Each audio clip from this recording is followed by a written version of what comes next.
దేవునికి స్తోత్రం. మరి నీతమ్మ గారి విషయంలో మరి సంఘానికి ఆత్మీయంగా ఎదుగుతూ అన్ని విషయాల్లో బలపడుతూ ఉన్న మరి సంఘ బిడ్డలు సంఘ కాపరిని బట్టి కూడా మరొకసారి వాళ్ళకు కూడా వందనాలు చెల్లిస్తున్నాను. మరి మా సహదాసుడు మరి అయ్యగారు దేవునికి స్తోత్రం గారు కూడా వందనాలు చెల్లిస్తున్నాను. ప్రియ దేవుని బిడ్డలారా, ఇప్పుడే ఒక పాట విన్నాను నేను. ఆ పాట మీరు విన్నారా? ఏముంది ఆ పాటలో? ఏముందంటే నా మొహం ఇంకా చూస్తున్నారు. వాళ్ళు చూస్తే చూడండి, మీ ఎదురు నేను ఉన్నాను కదా, మంచిదేమో. అలా చూడటం వల్ల వినుట వలన విశ్వాసం కలుగుద్ది అన్నప్పుడు చూసినప్పుడు కూడా ఆకర్షణ కూడా కాదు. హల్లెలూయా, హల్లెలూయా. మార్పు చెందవా అనే పదాన్ని ఇక్కడ ఒక వచనముగా మీ ముందు ఉంచారు. ఈ దానికి తర్వాత పాట అంతా అయిపోయిన తర్వాత కుటుంబ సభ్యులు వచ్చేసి కూర్చోమన్నారు. ఏమండి, ఎంతమంది ఇక్కడ కుటుంబ సభ్యులు మొత్తం లేరు అనుకుంటున్నాను నేను. కొంతమంది ఉన్నారు. అందరూ ఉన్నారా? దేవునికి స్తోత్రం కలుగును గాక. వాస్తవంగా ఏంటంటే ఈ కూడిక అనేది మరి జ్ఞాపకార్థ కూడిక మనము సంవత్సరానికి ఒకసారి పెట్టుకుంటూ ఉంటాం. మరి ఇప్పుడు ఏంటంటే ఓదార్పు కూడిక, దీన్ని పునస్కరించుకొని మనం చేసే కూడిక. ఈ కూడికలో దేనికి పెట్టుకుంటున్నాం మనము ఈ కూడికని? వాస్తవంగా అయితే చెప్పండి, ఆత్మీయులకు ఏం కలిగి ఉండాలంట అంటే వాళ్ళ యొక్క కుటుంబానికి ఓదార్పును, ఆదరణ కలిగి ఉండాలి. ఇక్కడ ఉందా ఆదరణ మీ అందరికీ కూడా? ఎందుకని ఈ మాట మాట్లాడుతున్నానంటే ప్రతి ఈ కార్యములన్నిట్లోనూ ఈ కార్యమే కాదు, మా సేవకులుగా మేము ఎప్పుడు కూడా గమనిస్తూనే ఉంటాం ప్రతి కార్యాన్ని, ఇలాంటివన్నీ కూడా. ఈ సమయం వచ్చినప్పుడు సమయ సందర్భాలు కలిగిన క్రియలు కార్యక్రమాలు చేసుకుంటూ వెళ్ళిపోతూ సంతృప్తి పడటం అలవాటు చేసుకుంటూ ఉంటారు. అయితే సంతృప్తి శరీరానికే ఆత్మక, ఇది మీరు ప్రాముఖ్యంగా తెలుసుకోవాల్సిన విషయం. ఈ రోజుతో ఒక గంటకి అయితే ఇక్కడ ఎవరు కనపడరు. నేను కూడా ఉన్నాను ఇక్కడ, వీళ్ళు ఎవరు ఉండరు, మరి కుటుంబస్తులు కూడా ఇక్కడ ఉండరు. ఈ గంటలో ఉన్న ఈ 60 నిమిషాలు కూడా చాలా ప్రాముఖ్యమైనవి.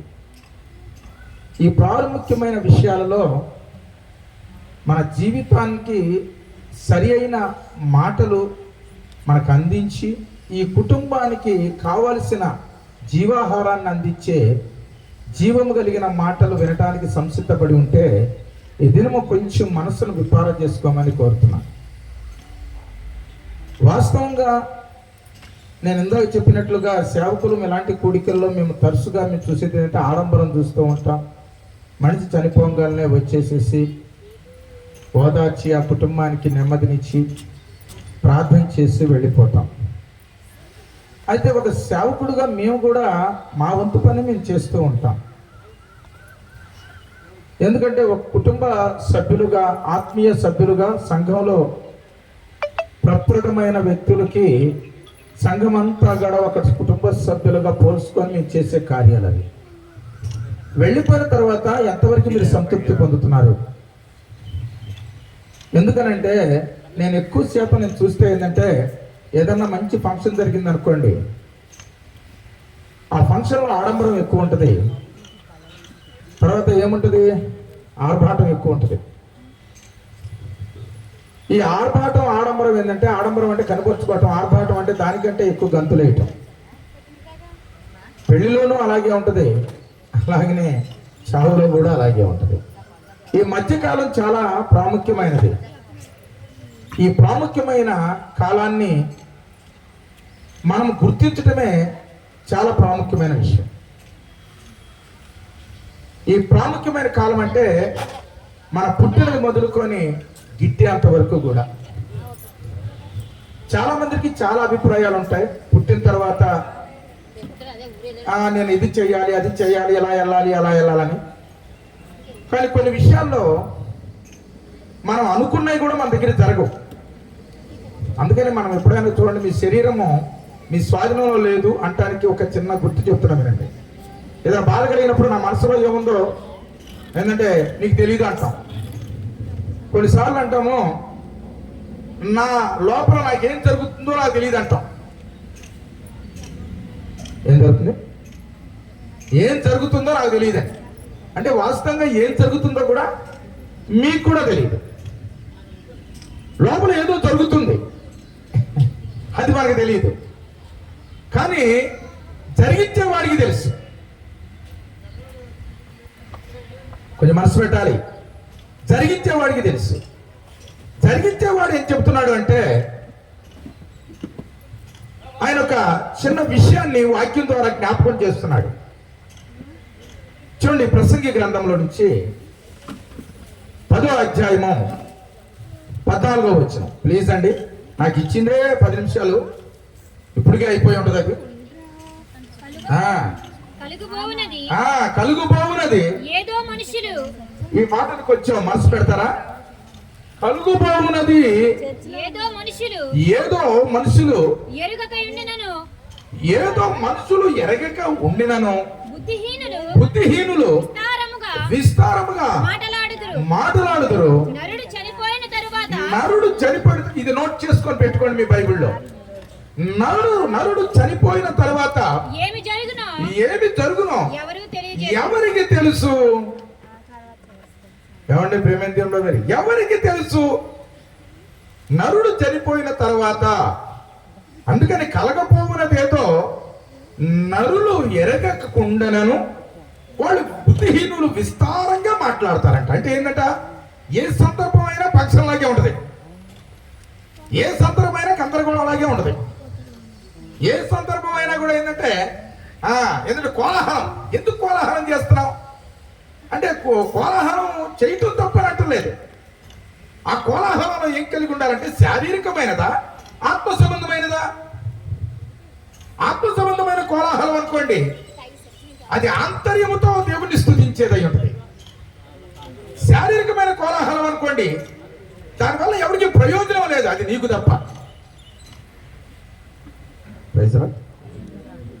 నీకు తప్ప అది ఎవరికి పనికిరాదు. అయితే పనికిరాని దానికోసము విస్తారంగా చేస్తున్నామంట, నిజమైన దాన్ని వదిలేస్తున్నామంట. నేను చెప్పలేదండి, నేను ప్రసంగి గారు చెప్తున్నాడు. మీరు ఏమన్నా అడగాలంటే ఆయన్ని అడగాలి. హల్లెలూయా. ఎందుకంటే ఇక్కడ అంటున్నాడు జరగబోయేది ఏదో మనుషుడికి తెలియదు. నాకు అది తెలుసు, నీకు ఇది తెలుసు, నేను అలా చేద్దాం అనుకున్నా, ఇలా చేద్దామని. వాస్తవంగా మీరు గమనించారో లేదో, మొన్నో మరి మా దిగినాడు కార్యకర్త ప్రథమ వ్యక్తి రామోజీరావు గారు కన్నుమూత అయ్యారని పేపర్లో చూసాం మేము. ముందుగా నేను సమాధితో పెట్టుకున్నారంట. చూసారండి యూట్యూబ్లో కొత్తగా అది ఇది గెలుగుతూ ఉంటారు. ఇవి కూడా చూడరా? అసలైనవి చూడడం అనమాట. కిందకి పైకి తిప్పుతా ఉంది కదా, అది సంగతి అంతా తెలియగలవాడు అనమాట. ప్రైజ్ రావడాలి ముందుగానే. అయితే అది ఇప్పటి నుంచి వచ్చింది కదండి ముందు సమాధి. యేసు ప్రభు వారి విషయం అక్కడ కూడా మనం చూసింది ఏంటంటే హరిమత్త యేసేపు కోసం తవ్వుకోబడిన సమాధిలో ప్రభువారిని పెట్టారు ముందుగానే. అయితే ఎందుకు ఇలా చేస్తారంటే వాళ్ళకి తెలియదు, ఏం జరగబోతుందో వాళ్ళకి తెలియదు, ఏమవుతుందో వాళ్ళకి తెలియదు. మరి ఏమవుతుందో ఏం జరగబోయేదో మనకెందుకండి అనుకున్నాం అనుకోండి, అక్కడే మనం డెంకా కొడతాం. రోడ్డు మనకు తెలియదు అనుకోండి, ఏం చేస్తాం, మనం నిలబడి అడుగుతాం. ఇక్కడ రావడానికి ఇతను అడిగాం మేము, మరి రావాలి మాకు తెలియదు, లేదులే మాకు తెలుసు అని రొమ్మిలుసుకొని బుర్రమని పోయాం అనుకోండి, ఏమైతే పెట్రోలు ఖర్చు, ఆయాసం ఎక్కువ, ఇక్కడ రాగాలి వీళ్ళిద్దరే మిగులుతారు, మీరు అందరూ ఉంటారు. హల్లెలూయా.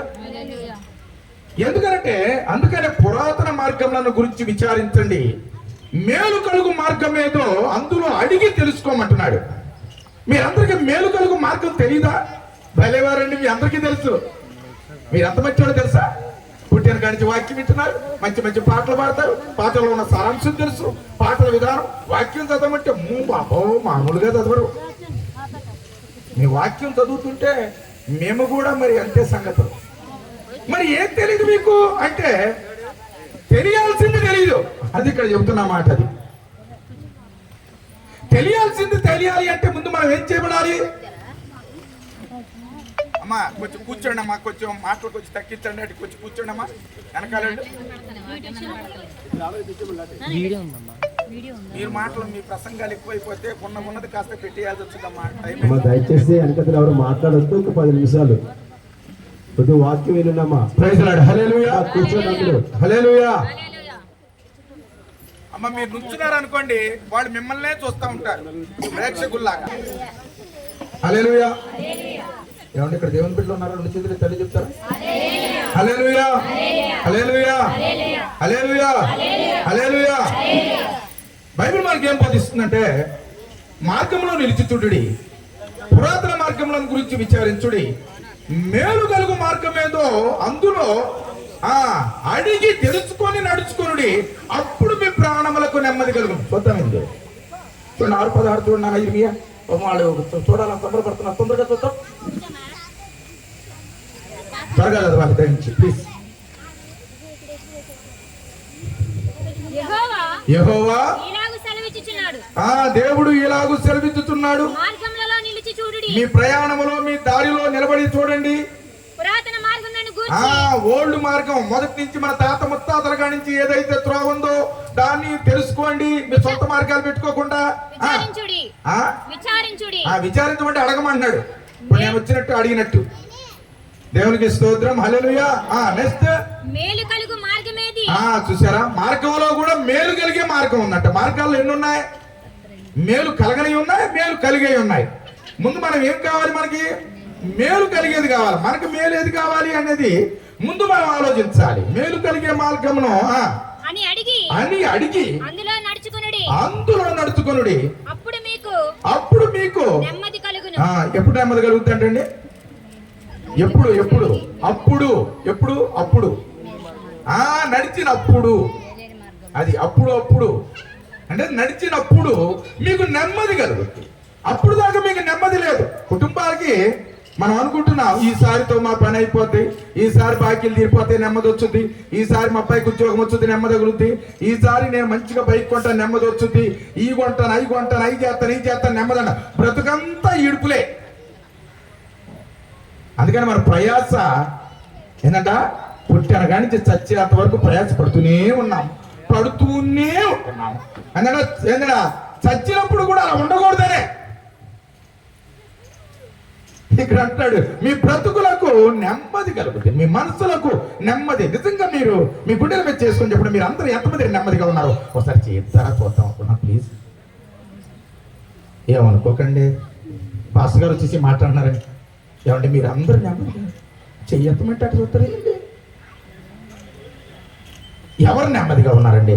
అందరూ నెమ్మదిలో. నేను బాగున్నాను అనుకున్న వాళ్ళందరూ కొంచెం చెయ్యస్తారా చూద్దామని నేను మీ గురించి 10 మందికి చెప్పాలండి.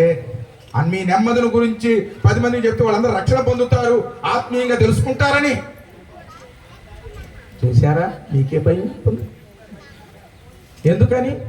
మీ అంతరాత్మ చెబుతుంది, నోరు మూసుకొని కూర్చో, ఎక్కడిస్తావే చెయ్యి, నీకు అది లేదా ఇది లేదా, అది ఉంది ఇది ఉంది కదమ్మా. నెమ్మది లేదు. మీ అంతరాత్మను కదిలించి చూసుకో.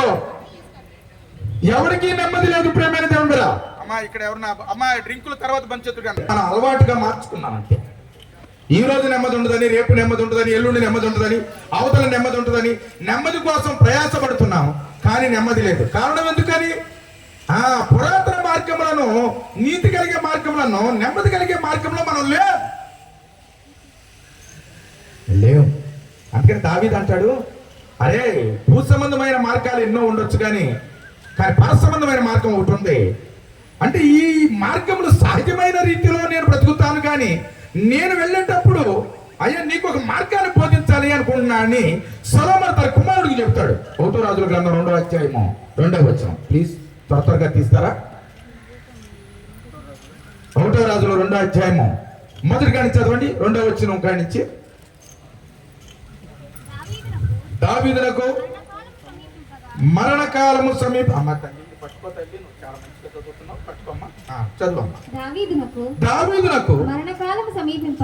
దావీదునకు మరణకాలం అంటే మన భాషలో ఏం చెప్పాలి? చావునకు దగ్గర అవ్వగా అని చెప్పాలి. అలా చెప్పండి. అతడు తన కుమారుడైన సొలొమోనుకు ఇలాగు ఆజ్ఞ ఇచ్చాడు. ఇలాగూ సెలవిచ్చాడు. లోకులందరూ ఆ పోవలసిన మార్గమున లోకులందరూ పోవలసిన మార్గమున నేను పోతున్నాను. కాబట్టి నువ్వు ధైర్యము తెచ్చుకొని నిబ్బరము కలిగి నీ దేవుడైన యెహోవా అప్పగించిన దాన్ని కాపాడి తన మార్గములందు అనుసరించిన ఎడల నువ్వు ఏ పని పూనుకున్నాను ఎక్కడ తిరిగినాను అన్నిటిలో వివేకముగా నడుచుకుందువు. ఆమేన్. మరణకాలం సమీపించినప్పుడు మనం అయితే పిలిస్తే ఏమంటాం? తూర్పు దిక్కుపోలం అమ్మాయికి రాసి, పరమ దిక్కుపోలం అబ్బాయికి రాసి, మధ్యలో మాత్రం నువ్వు ఉంచుకో, మళ్ళీ నేను ఎవడు చూటే చూసినోడికి ఇచ్చేద్దు కానీ చివరిలో అని చెబుతాం కదండి. ఎందుకంటే మన అలవాటు కదా అది.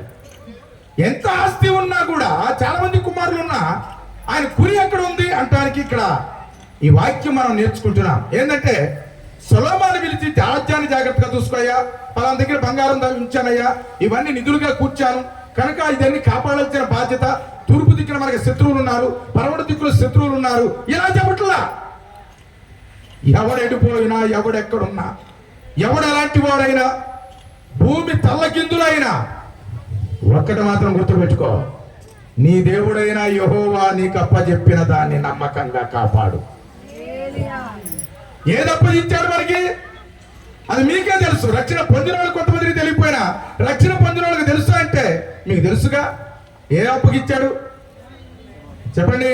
ఆత్మీయతను, అనురాగాన్ని, పరిశుద్ధతను, పవిత్రతను మనకి అప్పచెప్పాడు దేవుడు. అవి కాపాడుకున్నవాడు మాత్రమే ఆత్మానుసారంగా వెలిగించబడతాడు. ఆత్మానుసారంగా వెలిగించబడతాడు. దానికి కారణాలు కూడా అదే. లేనివాడు ఎలా ఉంటాడంటే, ఏంటంటే నువ్వు జీవించుతున్నావని పేరు మాత్రమే గాని నువ్వు మృతుడువే. వాస్తవంగా ఇక్కడున్న నీతమ్మ కాదు, మృతురాలు. నేను అనలేదండి, అది ఎఫ్ఎస్సి సంఘంతో ఆయన అడగాల. చెబుతా ఉండండి. చూడండి, ఎఫ్ఎస్సి రాసిన పత్రిక చూడండి, 5వ అధ్యాయము దేవునికి 14 వచ్చిన చదువమ్మా. అందుచేత నిద్రించుచున్న నీవు మేల్కొని. అమ్మా ముగించబోతున్నాను, కొంచెం మీ మైండ్స్ ఇటే ఉంచండి అమ్మా, ఇది మళ్ళీ దొరకదు. అందుచేత నిద్రించుచున్న నీవు మేల్కొని మృతులలో నుండి లెమ్ము, క్రీస్తు నీ మీద ప్రకాశించుచున్నాడు. ఆమేన్. ఇక్కడ ఏమన్నా అంటే సంఘానికి రాస్తూ పౌలు భక్తుడు మాట్లాడుతున్నాడు. నిద్రించుచున్న నీవు మేల్కొని అంటాడు. అంటే సంఘానికి రాస్తున్నాడు. మనందరం అనుకున్నాం మనం నిద్రపోతున్నామా ఈ రోజు ఈ వాక్యం చెప్పడానికి? చక్రంగా గుడ్లు తేలేసుకొని హాయిగా పాస్ట్ గారిని మనం చూస్తున్నాం, మనమేం పాస్ట్ గారిని చూస్తున్నాం, అందరూ ఇక్కడే ఉన్నాం కదా. మరి ఆ మాట అంటాడు ఏంది ఆయన? నిద్రించుచున్నా నీవు మేల్కొని మృతులలో నుండి. లేక మన సత్యుల దగ్గర ఉన్నామా మనం? చెప్పండి ప్రేమైంది ఏమన్నా లేమే. సమాజంలోకి వెళ్ళాలంటే అందరికీ భయమే. మీరు సిమెంట్లోకి వెళ్ళండి, ఎంత హాయిగా ఉంటుందో తెలుసా మీకు? మా బైబిల్ కాలేజీలో నేను చదివినప్పుడు మా లెక్చరర్ ఒక మాట అన్నాడు, అరే సమాజంలో దెయ్యాలు ఉండవురా మీ మొహాలారా, మీరు ఎక్కడ ఉంటాయంటే ఊళ్ళోనే ఉంటాయి దెయ్యాలని అన్నాడు. ఊళ్ళో దెయ్యాలంటే సంఘంలో ఉన్నట్టే కదా. దెయ్యాలన్నీ ఇక్కడే ఉంటాయి. అక్కడ ప్రశాంతమైన స్థలం, అది విశ్రాంతి స్థలము. నిద్ర కూడా బలి పట్టుతండి. మన కంటికి ఏంటంటే వాళ్ళన్నీ పెద్దగా, ఎందుకంటే ఈ రోజున మూవీస్ లో ఏది తీసినా భయంకరంగా చూపించగానే మనోడు దానికి ఏంటంటే అలవాటు అయిపోయి ఏది చూసినా కాసేపు ఉండలేకపోతాడు ఒంటరిగా. నువ్వు వెళ్తావా మళ్ళీ వస్తావా, ఇక్కడే ఉంటావా? చిన్నప్పుడు నేను కూడా ఏదంటే సెకండ్ షో సినిమాకి వెళ్ళిన తర్వాత నాకు భయం పుట్టి మా ఇంటి దాకా రారా అన్న. వాడు అన్నాడు అక్కడ మా ఇంటి దాకా రారా. రాత్రి అంతా తిరుగుతానే ఉన్నాం కానీ ఎవరి ఇంటికి వెళ్ళా. 5ంటికి వెళ్ళాం. భయం. మన జీవితాన్ని దినదినగండం 100 ఏళ్ళ ఆయుష్ అంటారు కదా. 100 ఏళ్ళ ఆయుష్ కాదు, దినదినగండానికే వస్తున్నాం. కారణం ఎందుకని? మనము చనిపోయి ఉన్నాం. అందుకని మృతత్వాన్ని చంపిన దేవుడు జీవం గల్లవాడు ఉన్నాడు అని గ్రహించి కూడా మనం ఏంటంట జీవించుతున్నావని పేరు మాత్రమే అంటాడు ప్రకటన గ్రంథం 2వ అధ్యాయంలో. జీవించుతున్నావని పేరు మాత్రమే కానీ నువ్వు మృతుడువే, చచ్చినోడి. ఎందుకంటే పేరుకు మాత్రమే దేవుని బిడ్డలుగా మనం అన్నాం. మన క్రియల్లో దేవుని చూపించట్లా, మన క్రియల్లో ఆత్మీయతను చూపించట్లా, మన క్రియలు దేవుని యొక్క విధానానికి సరిపోయినట్లు. పెళ్లి చూపులకు వస్తే మాత్రం మీ పిల్లకి తగినోడా లేదా అని చూస్తావు, మీ పిల్లోడికి తగినోడా లేడా అని చూస్తావు, వాడికి ఎంత ఉందో ఏముందో ఎలా ఉందో చూస్తావు, ఈవిడికి ఏముందో చూస్తావు. కానీ నీ ఆత్మీయతను నువ్వు ఎందుకు చూసుకోలే? చూసుకోవాలి. ఎందుకని? చూసుకోకపోతే ఆయన చూస్తాడంట. అందుకని ఇందా చెప్పిన ప్రకటన గ్రంథంలో అదే ఉంది. నీ కష్టంలో నేను ఎరుగుదును, నీ సుఖంలో నేను ఎరుగుదును, నువ్వు దుష్టులను సహించలేవనియు, అపోస్తులు కాక అపోస్తులు అని వచ్చిన వాడిని నువ్వు కనిపెట్టివనియు నేను ఎరుగుదును. కానీ మొదట నీకున్న ప్రేమను నువ్వు వదిలిపెట్టావని నీ మీద నేను తప్పు ఓటి మోపుచున్నాను. అందుకని మొదట నీకున్న ప్రేమ ఏదట, రక్షణ పొందిన కొత్తలో ఏముంటుందంట, చాలా కోలాహలం ఉంటుంది. ఆ కోలాహలం ఆటోమేటిక్ ఏమైతే 10 మందిలో చేరంగానే ఇది పోయి ఇంకోటి వచ్చింది. ఇక్కడ కూడా అదే ఉంది ఇందాక దాకా. చూడండి, చదువుదామా? చదివేస్తానండి. చదివేమ్మా. నీ క్రియలు అంటే నీ యొక్క పనులు నాకు తెలుసు అంటున్నాడు దేవుడు. నీకు తెలియకపోవచ్చేమో, నువ్వు మర్చిపోతావు అప్పుడప్పుడు. ఆయన మాత్రం కౌంట్ చేసుకుంటున్నాడు. ఆయన అది ప్రతివాడు లెక్కేసుకుంటాడంట. అందుకని ప్రకటన గ్రంథం 22:11 ఇంటికి వెళ్ళి చదువుకోండి. సమయం లేదు కదా, అందుకని కొటేషన్ ఇచ్చేస్తున్నాను నీకు. అక్కడికి వెళ్ళి ప్రతి వాడికి ఇచ్చు జీతము నా దగ్గర ఉన్నది. ఎవడి జీతం వాడి దగ్గర ఉంది. నువ్వేం బాధపడవసరంలా. ఏదైనా ముందు ఆవిడ, తర్వాత మనం. ఎవడి జీతం వాడి. తప్పించుకుందువా దేవుని యొద్ద నుండి, రాజు అయినా అధికారివి అయినా తప్పించుకుందువా. ఏంటంటే పొచ్చబడపండి. హల్లెలూయా. ఎవడు తప్పించుకోలేడా? అందరికీ కౌంట్ సిద్ధపరిచింది. చాలా మంది అనుకుంటారు బాధ వచ్చిందని చచ్చిపోతారు, అప్పులు ఎక్కువైనా చచ్చిపోతారు. సావు ఏంటంటే ఇంతటితో స్వస్తి అనుకుంటారు. అంటే ఇంతటితో రుణం తీరిపోతారు. సావు ఏంటంటే విముక్తి కాదు, అది ఏంటంటే ప్రారంభం. సావు ఇంతటితో ఏంటంటే ఎండ్ కాదు, ప్రేమ బిగినింగ్. అది సావు తర్వాత ఏం జరుగుతుందో మానవుడికి అర్థం కావట్లా. ఇక్కడికి వచ్చాం కదా, చిన్న మెండాల్లో చిన్న మీటింగ్ పెట్టేసి చిన్న ఫోటో పెట్టుకొని ఏదైనా ఓదార్పు చేసేసి దానికి కలిగిన వాళ్ళేమో మమ్మ లేరు అనుకొని, మా భార్య లేదనుకొని, మా భర్త లేడు అనుకొని, మా అన్నదమ్ముడు లేడు అనుకొని, మా సంఘ బిడ్డ లేరు అనుకొని మనం దిగులు పడతాం. వాస్తవంగా ఏంటంటే ప్రేమైన దేవుడు ఆనందించాల్సిన విషయం క్రైస్తవుడు. అది వాస్తవంగా ఎందుకంటే లోకస్తుడైతే బాధపడాల్సిన విషయం. లోకస్తుడికైతే రక్షణ లేదు. ఆ లోకులందరూ పోవున్న మార్గంలో అందరం వెళ్ళిపోతాం. దావీదు చెప్పిన హెచ్చరిక అదే. కానీ నేనైతే ఏంటంటే నా కొరకు సిద్ధపరిచిన మార్గంలో, తిన్ననైన మార్గంలో నేను వెళుతున్నాను. నువ్వు కూడా అలా రావాలని కోరుకుంటున్నా సొలొమోన్. అలాగే రావాలని నీతి సూత్రాలు చెప్పాడు దావీదు.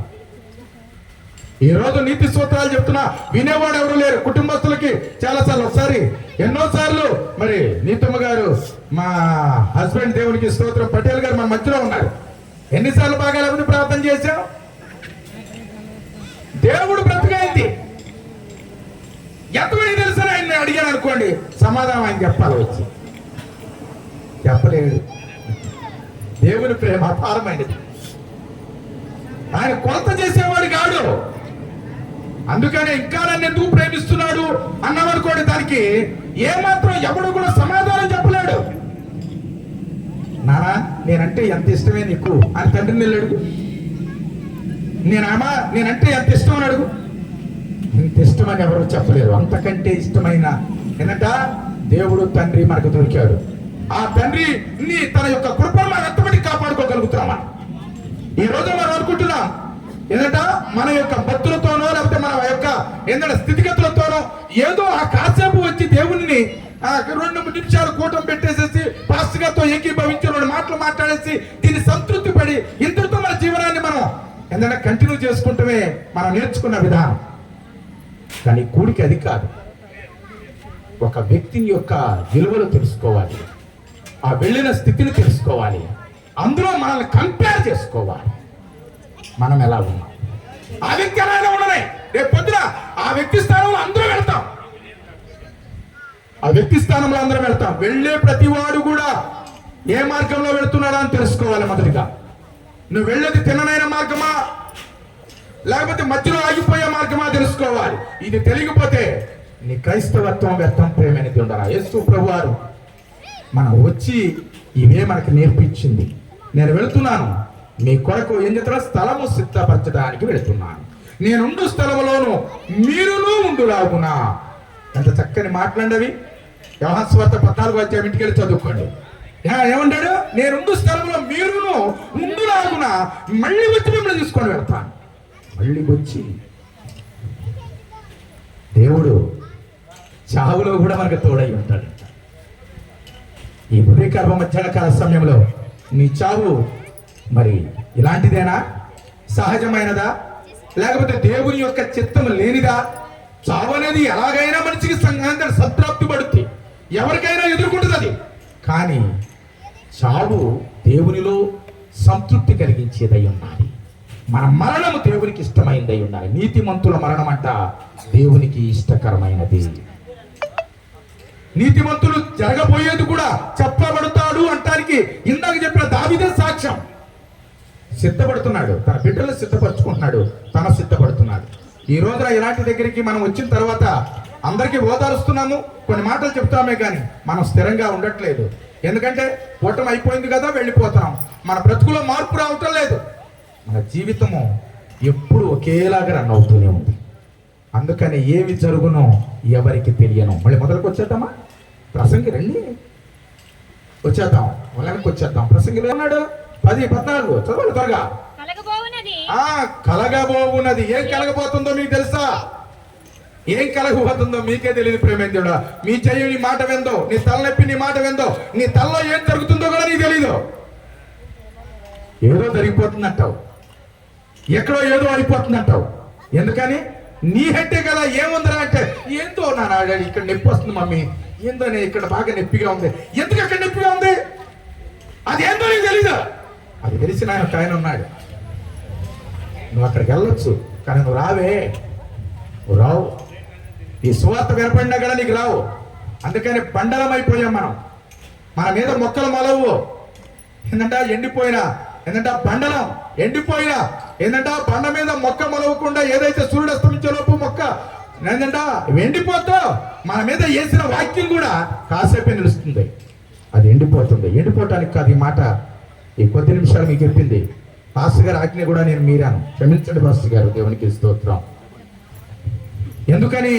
వాక్యం చాలా అవసరమైనది. ఇది మన జీవితానికి చాలా అవసరమైనది. మన జీవితానికి అవసరమైనది మనం చేయటం లేదు. జరగబోయినది మీరు తెలుసుకోవాలి.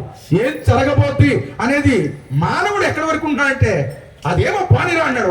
మొన్న ఒక ఆయన్ని, ఎందుకై తాగుతావు, తాగి తాగి చచ్చిపోతావు, నీ కుటుంబానికి నువ్వు ఆధారమయ్యా, నీ బిడ్డలకి నువ్వు ఆధారమయ్యా, నీ బిడ్డల్ని చూసుకునే వాళ్ళు ఎవరయ్యా అంటే అతను అంటాడు, పోతే పానీ పాస్టర్ గారు. జీవితం యాదవ జీవితం, యాదవ జీవితం అంట. యాదవ జీవితం ఎందుకు మరి? ఎక్కడో చావచ్చు కదా, అది చావడాలాగా. ఏం మాట్లాడండి. మన జీవితం విలువైనది. అందుకని పాటలు రాస్తారు కదా భక్తులు. విలువైనది నీ జీవితము, వ్యర్థము చేయకుమా యువక, వ్యర్థము చేయకుమా.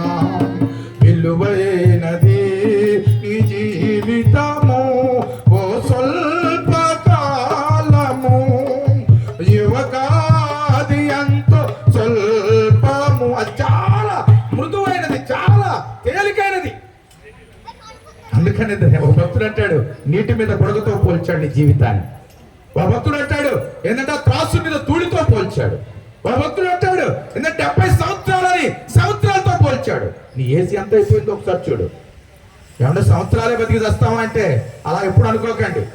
చావుకి చిన్న పిన్న ఏంటంటే బుడ్డాలైతే ఏంటంటే ముసలా కుర్రా అని పేదం లేదు, కనికరం లేనిది చావు.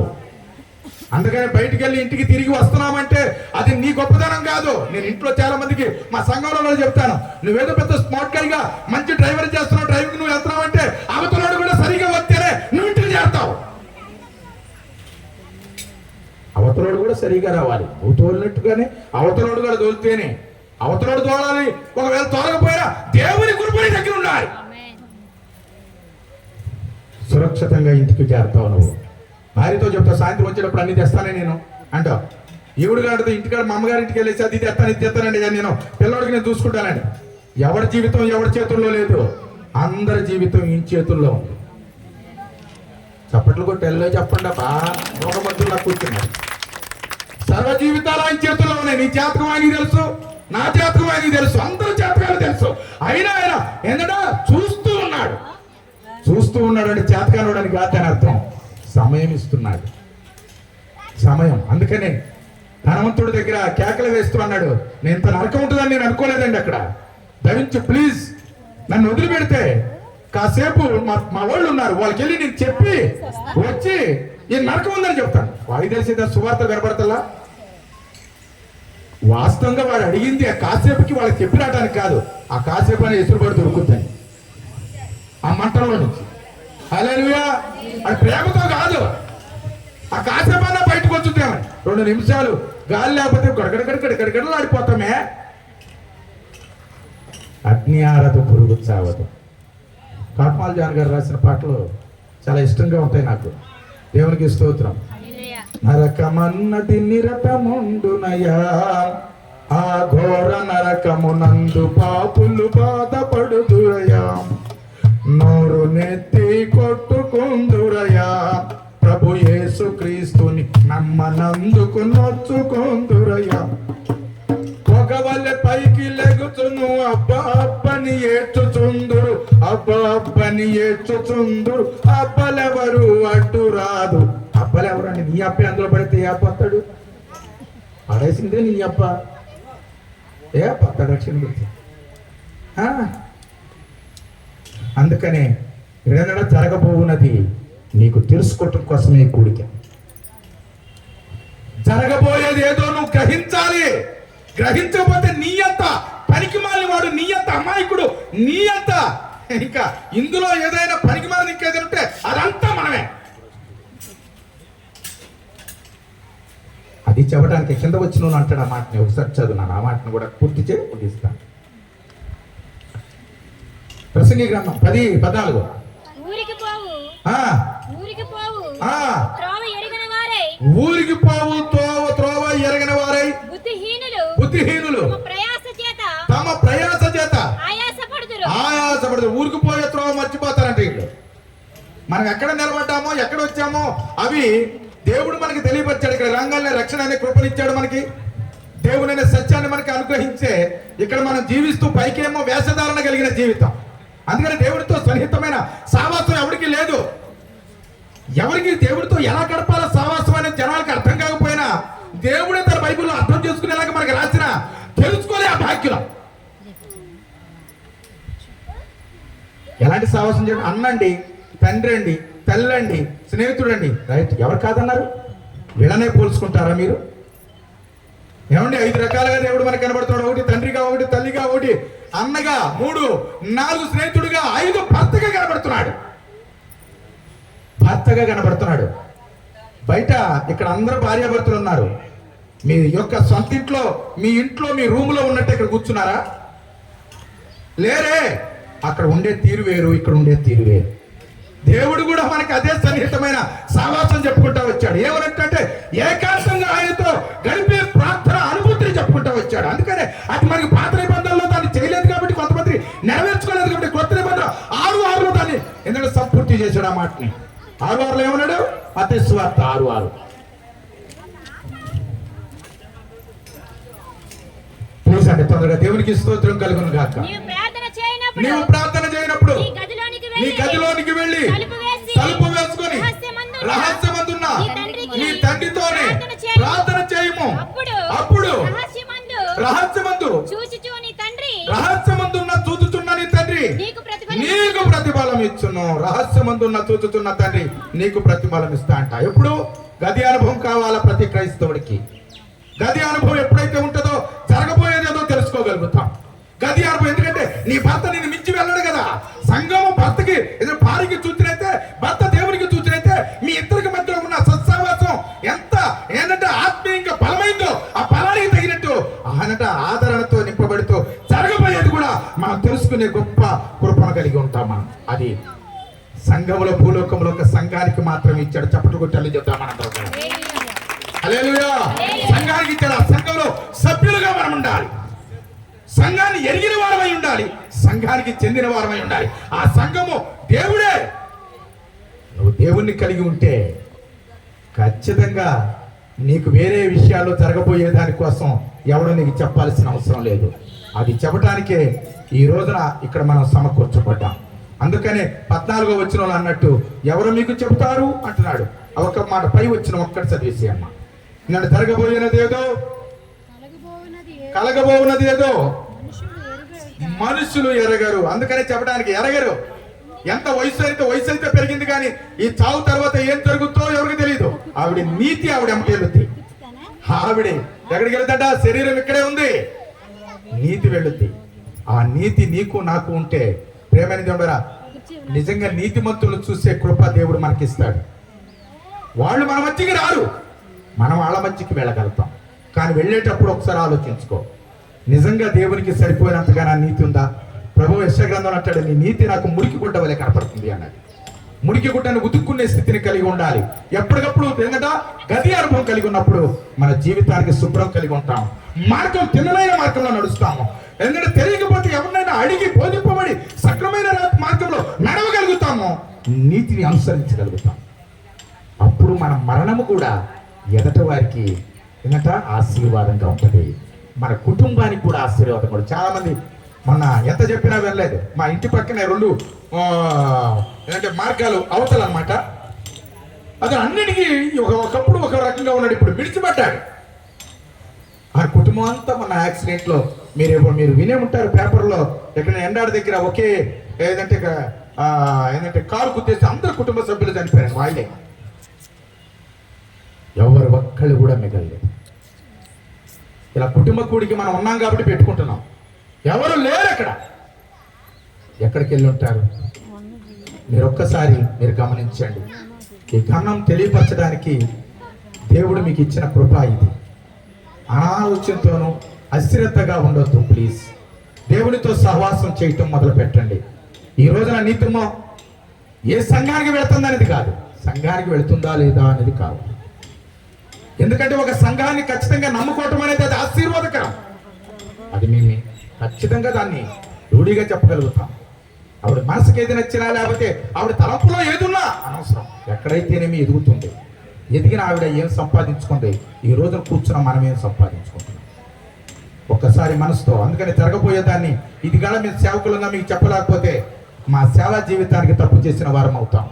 కనుకనే మీకు చెప్పడానికే ఈరోజు ప్రభు మమ్మల్ని ఇక్కడ పెట్టి ఉంచాడు. మీకు చెప్పడానికి ఈ కృపను దేవుడు ఇచ్చాడు. జరగబోయేదాన్ని తెలుసుకోండి. రేపొద్దున అందరం ఈ లోకయాత్రను ముగిస్తాం.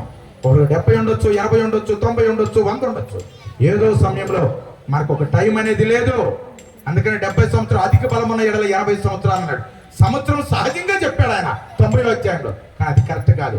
అందుకని 90వ అధ్యాయం మొదటి వచనంలో చెప్తాడు, నరులారా తిరిగి రమ్మంటే వెళ్ళిపోవాలా. ఈ రోజు పిలిచినా ఇప్పుడు వెళ్ళిపోవాలా? ఎనీ టైం సిద్ధపాటు కలిగి ఉండాలా. మీరు ఉన్నారా? మీరు ఉంటే నిజంగా మీరు ధన్యులు.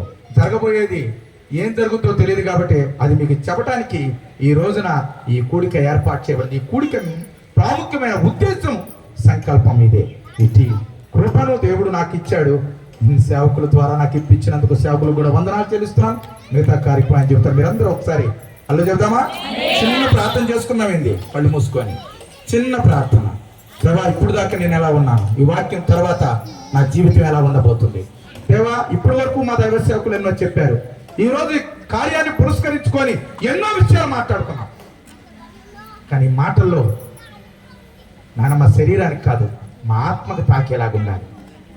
మా ఆత్మకు తాకపోతే ఇన్న మాటలు కూడా వ్యర్థమే, మా బ్రతుకు వ్యర్థమే. జరిగిపోయిన కాలాన్ని ఆయన చూస్తలేదు, జరగవలసిన కాలమైనా నువ్వు సిద్ధపరచుకోవడానికి నోరు తెలిసి ప్రార్థన చేయి. ప్రార్థన చేసుకుంటాం. మన మధ్య సహోదరి